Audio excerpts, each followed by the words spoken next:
Small impact craters usually have simple bowl shapes, but in some cases, surface properties or processes can alter this shape in unusual ways. The impact crater seen here is approximately 300 meters in diameter that appears to have narrow terraces around the rim. So, how could these different crater morphologies form? One explanation is that the impact occurred into a surface with layers of differing strengths. However, the clearest example of this type of crater are better preserved than this one. Additional clues come from other craters that have a raised mound in the center as opposed to a depression, and are sometimes referred to as inverted craters due to their topography. These craters were filled with sediment or some material stronger than the surrounding material, and subsequent erosion removed the terrain around the filled material, leaving a small mound behind.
Billions of years ago, an hours-long Martian sandstorm blew so intensely that sand ripples began to climb upon one another as they moved across the surface.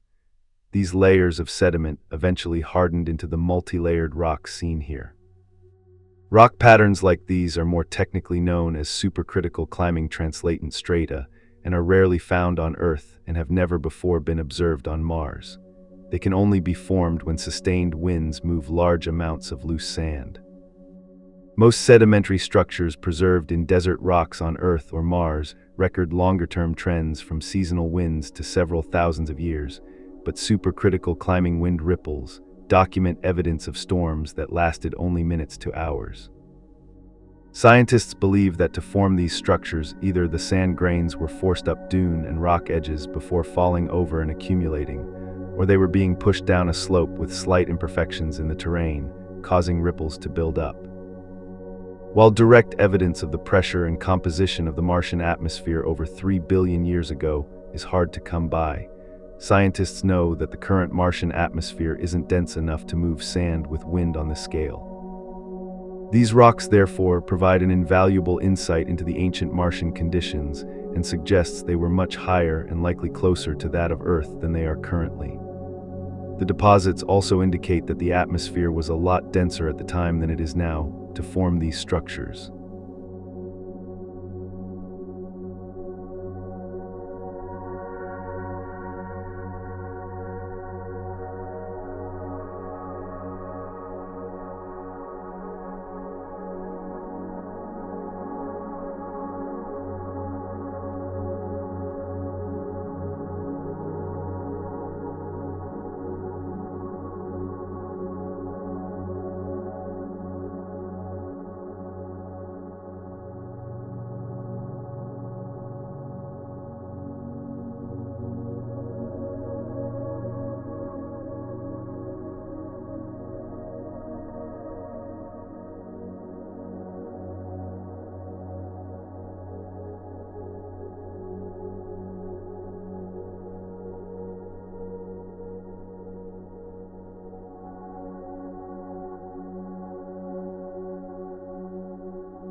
Dune fields located among canyon wall slopes on Mars are also known as wall dune fields and are further identified as either climbing or falling.